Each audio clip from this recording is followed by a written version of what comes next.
दिला छोड़ी मानला ने बात गे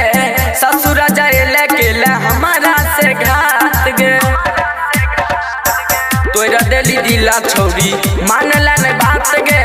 ससुर जाए के हमारा से घात गे ससुरा से लही को बे नहीं मिली गे आ ससुरा से लही को बे नहीं मिली गे पिए जियो गांजा जाने कम पर हो दिल्ली गे जहिया से छोड़ गली ससुरा छियो हम दिल्ली गे आ पिए जियो गांजा जाने कम पर हो दिल्ली गे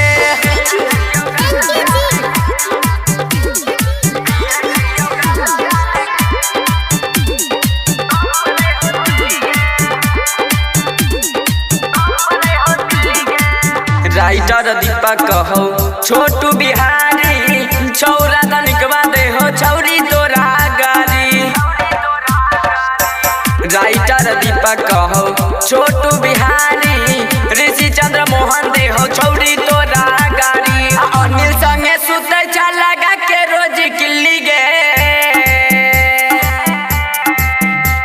अफरोज संगे सुते चला गा के रोज किल्ली गे पिए छियो गांजा जाने कम पर हो दिल्ली गे जहिया से छोड़ गली ससुरा छियो हम दिल्ली गे आ पिए छियो गांजा जाने कम पर हो दिल्ली गे तोरे खातिर गली कमाइला हम दिल्ली गे आ पिए छियो गांजा जाने कम पर हो दिल्ली गे जहिया से छोड़ गली ससुरा छियो हम दिल्ली गे आ पिए छियो गांजा जाने कम पर हो दिल्ली गे Presented by RLA Recording Studio.